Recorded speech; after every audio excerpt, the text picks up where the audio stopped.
Shalom Bapak Ibu, saudara yang terkasih di dalam nama Tuhan Yesus Kristus, apa kabar?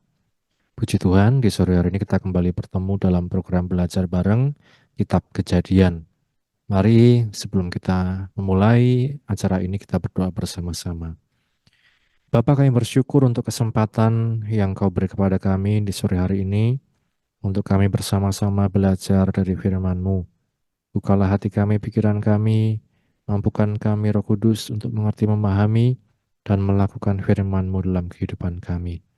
Kami bersyukur, ini doa kami, dalam nama Tuhan Yesus kami berdoa. Amin. Puji Tuhan, Bapak Ibu Saudara sekalian, seperti yang kita sudah mulai di minggu yang lalu, hari Rabu yang lalu, bahwa kita akan belajar bareng, belajar bersama dari Kitab Kejadian. Hari Rabu ini saya memberi tema percaya dengan iman. Bapak Ibu Saudara sekalian, di waktu yang lalu kita belajar mengapa kitab Kejadian yang kita pilih.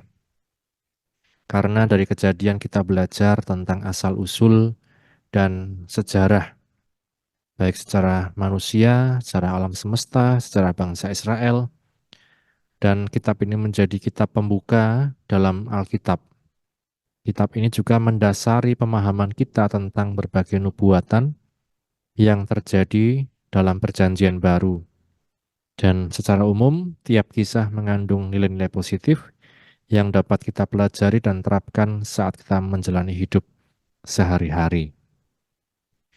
Dari kejadian ini, garis besarnya kita lihat Bapak Ibu Saudara sekalian, saya mengambil dari alkitab.sabda.org, kita belajar tentang permulaan sejarah manusia, baik itu asal mula alam semesta, bumi dan segala isinya, dan kehidupan, asal mula dosa, asal mula peradaban manusia, dan permulaan setelah adanya air bah. Yang kedua, secara garis besar, kita juga belajar tentang permulaan bangsa Israel. Nenek moyang mereka Abraham, Ishak, dan Yakub, dan juga ada Yusuf, dan tokoh-tokoh lain yang akan kita pelajari bersama-sama. Nah, Bapak Ibu Saudara sekalian, kalau kita masuk dalam sejarah tentang alam semesta, asal usul alam semesta, khususnya juga terciptanya bumi misalnya. Kalau dalam pendidikan secara umum, kita melihat ada beragam teori tentang terciptanya bumi. Saya mengambilnya dari gramedia.com. Ya. Yang pertama misalnya teori Laplace. Teori pembentukan bumi Laplace dicetuskan seorang pakar matematika dan astronomi berkebangsaan Prancis, yaitu Pierre-Simon Marquis de Laplace.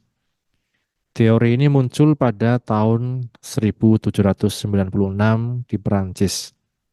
Menurut Laplace, bumi terbentuk dari kumpulan gas panas yang berputar-putar pada sebuah pusat peredaran. Setelah itu, terbentuklah sebuah cincin-cincin gas di sekelilingnya yang kemudian terlempar dan bergerak menjauh, hingga akhirnya cincin-cincin yang bergerak tersebut mengalami pendinginan membentuk bola raksasa. Kemudian bola raksasa inilah yang disebut sebagai bumi. Ini teori Laplace. Yang kedua ada teori planetesimal. Seorang ahli yang berasal dari Amerika, Forrest Ray, bersama T.C. Chamberlain, yaitu seorang ahli geologi, menjelaskan proses pembentukan bumi. Menurut keduanya, matahari terbentuk terlebih dahulu sebagai pusat peredaran dengan massa gas yang cukup besar. Kemudian melintaslah sebuah bintang dengan kecepatan maksimum di sekitar area matahari. Hal ini menyebabkan adanya tarikan antara partikel gas matahari dengan bintang tersebut. Sebagian massa gas bertahan mengelilingi matahari akibat gaya gravitasi, sedangkan bagian lainnya terlempar menjauh keluar lintasan bintang. Massa gas yang mengelilingi matahari akhirnya mengalami pendinginan hingga terbentuklah planetesimal atau cincin. Dari planetesimal inilah terjadi gaya tarik-menarik yang cukup besar pada masa gas. Akibat daya tarik tersebut, planetesimal menjadi padat hingga akhirnya membentuk sebuah planet. Salah satunya planet kita sekarang yaitu Bumi. Ya, ini Bapak Ibu, teori terciptanya Bumi. Ada lagi yang namanya teori tidal. Ya, Bapak Ibu saudara sekalian, teori tidal dikemukakan seorang ilmuwan Inggris yang bernama James Jeans dan Harold Jeffreys. Teori tidal tercetus pada tahun 1918. Menurut teori ini, pembentukan bumi terjadi akibat massa gas matahari mengalami tarik-menarik akibat bergesekan dengan bintang yang cukup kuat. Dari tarik-menarik ini, sebagian massa bergerak ke arah luar membentuk cerutu. Bagian yang berbentuk cerutu inilah akhirnya mengalami pendinginan. Proses pendinginan mengakibatkan bentuk gas menjadi gumpalan-gumpalan bola. Kemudian gumpalan-gumpalan bola inilah yang disebut sebagai planet, salah satunya bumi. Ya, yang keempat ada lagi teori George Louis Leclerc. Ya. Seorang ilmuwan yang bernama Louis Leclerc, Francis George, dan Comte de Buffon menjelaskan proses pembentukan bumi berasal dari tumbukan komet dengan matahari. Hal ini menyebabkan sebagian massa terpental jauh hingga terbentuklah suatu planet. Pendapat ini disampaikan pada tahun 1778, kemudian banyak diterima oleh kalangan ilmuwan lain. Ya. Ada lagi Bapak Ibu yang kelima dikatakan sebagai teori Kuiper. Gerald P. Kuiper dalam sebuah teori pembentukan bumi menyatakan bahwa pada awalnya terdapat nebula yang sangat besar dengan bentuk mirip piringan cakram. Adapun pusat piringan cakram tersebut disebut sebagai protomatahari. Sedangkan bagian yang mengelilingi protomatahari tersebut disebut sebagai protoplanet. Pusat piringan menjadi sangat panas dan berpijar. Namun protoplanet mengalami gejala pendinginan hingga akhirnya menggumpal membentuk planet. Inilah asal mula planet bumi terbentuk. Yang keenam ada lagi teori Weizsäcker. Carl Friedrich von Weizsäcker merupakan seorang ahli ilmu astronomi yang berasal dari Jerman. Pada tahun 1940, dirinya ikut mencetuskan sebuah teori yang menyatakan bahwa awal mulanya tata surya terdiri dari matahari. Kemudian matahari tersebut dikelilingi oleh sebuah kabut gas. Kandungan dalam kabut gas merupakan unsur-unsur ringan seperti hidrogen dan helium. Hal ini menjadi sebab menguapnya kabut gas tersebut karena panas matahari. Sedangkan unsur yang berat mengalami penggumpalan dan disebut sebagai planet. Ya. Kemudian masih ada lagi Bapak Ibu, yang ketujuh, teori Whipple-Fred L. Seorang ahli astronomi berkebangsaan Amerika, Whipple-Fred L. menjelaskan pembentukan bumi yang berasal dari kabut serta gas aneh. Kabut dan gas ini mengandung nitrogen dan kosmis berotasi dalam sebuah piringan besar. Kabut dan gas yang berotasi menyebabkan penggumpalan massa hingga menjadi padat, sedangkan gas yang ringan menguap di angkasa. Gumpalan padat tersebut akhirnya disebut sebagai planet. Ya. Kemudian yang kedelapan, teori pasang surut gas. Teori ini sangat terkenal di kalangan para ahli pada tahun 1918. Pencetus dari teori ini adalah James Jeans dan Harold Jeffreys. Keduanya sepakat bahwa pembentukan bumi berasal dari bintang besar yang mendekati matahari hingga menyebabkan terjadinya pasang surut pada matahari berupa gas.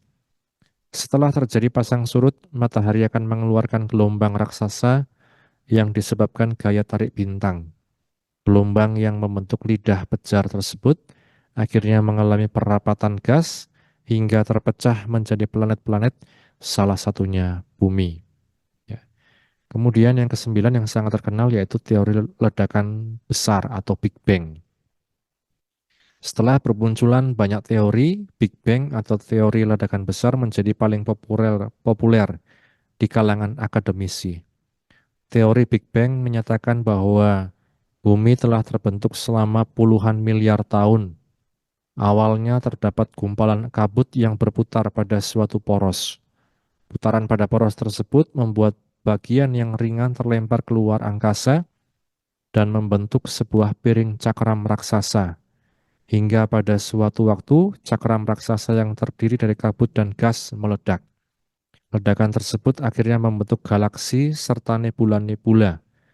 Tercatat selama 4,6 miliar tahun, nebula-nebula membeku dan menjadi galaksi. Salah satunya adalah galaksi Bima Sakti. Kemudian, bagian dari galaksi tersebut mengalami kondensasi, membentuk kumpulan kecil yang dinamai planet, termasuk bumi di dalamnya. Ya. Kemudian yang ke-10 masih ada lagi ternyata, teori kabut nebula. Teori pembentukan bumi menurut Immanuel Kant disebut juga teori kabut nebula. Teori ini muncul sekitar tahun 1755, kemudian disempurnakan oleh Pierre de Laplace pada tahun 1796.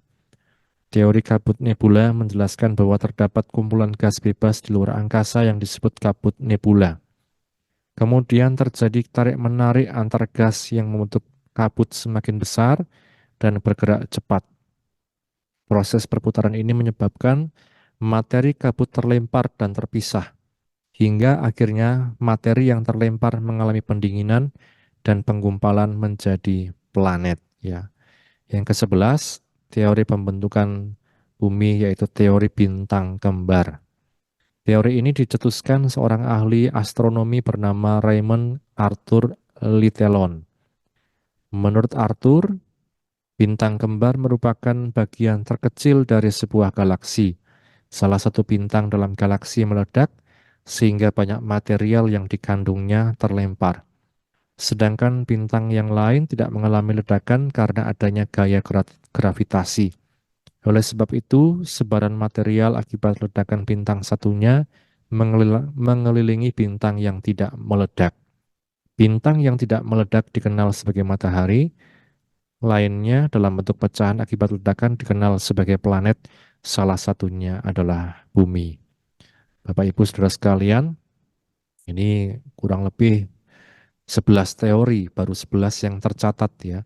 Belum yang lain-lain masih ada lagi tentang pembentukan matahari dari sisi ilmu pengetahuan, astronomi. Ya, belum kalau kita berbicara tentang legenda, cerita-cerita rakyat, dan lain sebagainya. Artinya apa Bapak Ibu Saudara sekalian? Kita seringkali melihat kitab Kejadian langsung paham ya, Kejadian hari pertama Allah menciptakan terang, hari kedua cakrawala, hari ketiga kemudian tumbuh-tumbuhan atau binatang dan lain sebagainya. Nah, Bapak Ibu Saudara sekalian, bahwa kita mungkin dari kecil dengan mudah dapat memahami dan percaya, tetapi di sisi lain ternyata di luar sana banyak sekali teori pendapat tentang terjadinya bumi yang itu dipercaya bukan merupakan ciptaan ya atau firman Tuhan, bukan ciptaan Tuhan. Nah, Bapak Ibu, kita melihat bagaimana kita sebagai orang Kristen di satu sisi kita percaya kepada firman Tuhan, di sisi lain kita juga perlu belajar ilmu pengetahuan. Nah, di sini Bapak Ibu bagaimana kita beriman, bagaimana kita menjalani hidup ini bukan hanya sekedar dengan pengetahuan matematis, dengan pengetahuan umum saja, tetapi ternyata juga dengan iman. Salah satunya dalam kitab Kejadian, Bapak Ibu kita belajar untuk kita melihat ya bahwa ternyata penciptaan saja sudah banyak teori di luar sana yang itu bukan sekedar tentang firman Tuhan ya, tidak seperti yang dikatakan firman Tuhan hari pertama terang, dua cakrawala dan lain sebagainya. Nah, maka kalau kita melihat percakapan Tuhan dengan Ayub Bapak Ibu, ada percakapan yang menarik dalam Ayub pasal 38 mulai dari ayat yang pertama. Ayub pasal 38 mulai dari ayat 1, di sana dikatakan, maka dari dalam badai Tuhan menjawab Ayub, Siapakah dia yang menggelapkan keputusan dengan perkataan-perkataan yang tidak berpengetahuan? Bersiaplah engkau sebagai laki-laki. Aku akan menanyai engkau supaya engkau memberitahu aku. Di manakah engkau ketika aku meletakkan dasar bumi? Ya, di sini Tuhan eh, bertanya, menantang Ayub. Di manakah engkau ketika aku meletakkan dasar bumi? Ceritakanlah kalau engkau mempunyai pengertian. Nah, kemudian ayat 5, siapakah yang telah menetapkan ukurannya? Bukankah engkau mengetahuinya?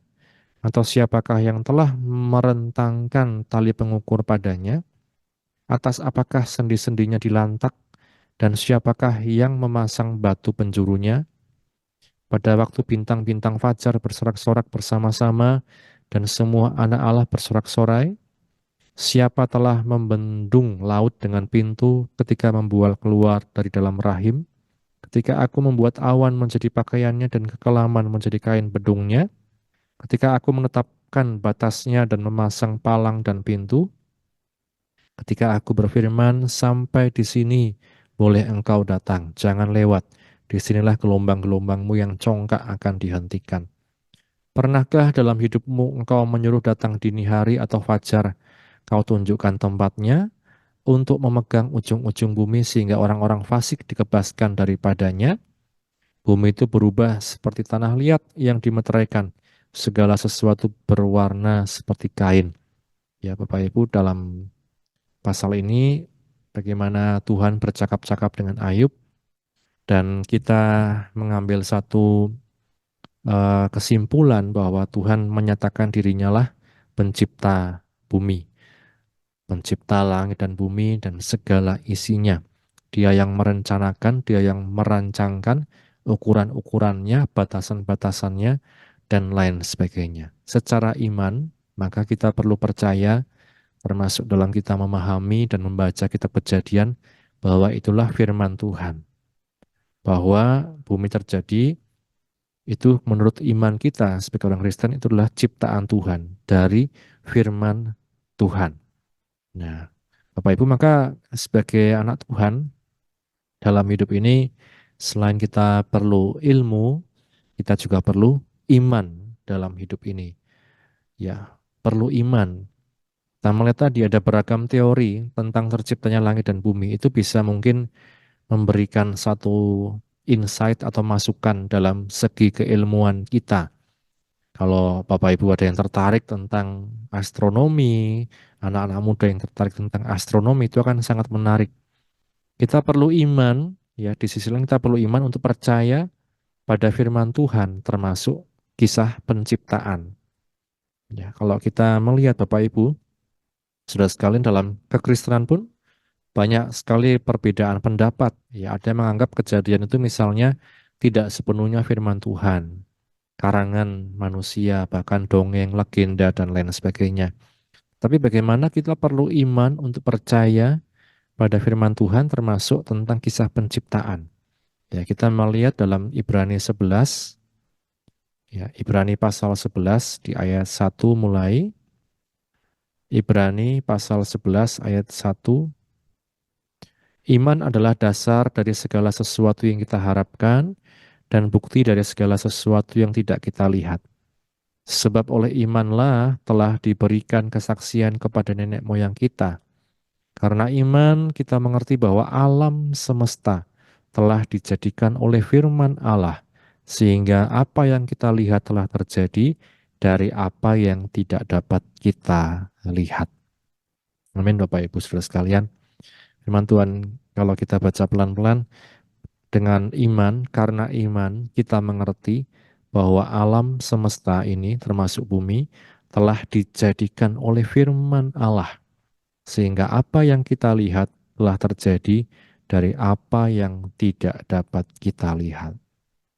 Artinya begini, manusia dalam kapasitasnya, dalam keterbatasannya bisa mencari akar, sebab, penyebab, dan lain sebagainya. Tetapi jangan sampai kita mengesampingkan kuasa Tuhan, firman Tuhan dalam hidup kita. Karena kita tidak mengetahui segala-galanya. Hal-hal yang tidak kelihatan yang terjadi zaman dulu, yang Tuhan sudah rencanakan, rancangkan, Bapak Ibu kita tidak bisa tahu, termasuk yang di depan kita tidak pernah tahu. Tetapi firman Tuhan katakan jalani hidup ini dengan iman yang teguh. Termasuk ketika kita akan belajar kitab Kejadian, mari juga dengan kacamata iman kita percaya apa yang dikatakan oleh firman Tuhan, bahwa alam semesta terjadi oleh firman Tuhan. Ya, Tuhan yang berinisiatif, Tuhan yang merencanakan. Nah, karenanya Bapak Ibu Saudara sekalian, di saat ini kita belajar bahwa untuk membaca firman Tuhan pun kita perlu iman. Saat kita berada di sekolah, bekerja, kuliah, kita perlu juga ilmu, ya, belajar tentang ilmu pengetahuan. Tapi saat kita menjalani hidup ini, kita juga selain ilmu perlu iman. Ya, ilmu itu untuk kita menjalani hidup sehari-hari dalam keterbatasan kita, ya, tetapi iman dikatakan ada hal-hal yang tidak kita ketahui, itu bisa terjadi karena siapa? Karena Tuhan yang berkehendak dalam hidup kita. Karenanya Bapak Ibu Saudara sekalian, melalui firman ini tetaplah kita beriman yang teguh di dalam Tuhan. Melalui kisah-kisah penciptaan, kisah-kisah dalam kitab Kejadian, kita percaya dengan iman bahwa Tuhan merencanakan, merancangkan segala sesuatu dengan baik, dan Dia membuat segala sesuatu indah pada waktunya. Amin. Mari sama-sama kita berdoa. Bapa Surgawi, terima kasih untuk firman-Mu yang telah kami baca, kami dengar, kami renungkan. Pelajaran yang kami terima di sore hari ini menjadi kekuatan bagi kami di tengah tantangan dunia yang semakin mengedepankan rasio, logika, berpikir, dan lain sebagainya. Ajar kami Tuhan untuk tetap beriman teguh di dalam Engkau, untuk tetap Tuhan mengandalkan Engkau dalam segala yang kami alami. Memberkati anak-anak-Mu yang sudah mendengar firman-Mu, dalam setiap pergumulan mereka Engkau yang menolong. Kami bersyukur, ini doa kami, dalam nama Tuhan Yesus kami berdoa. Amin.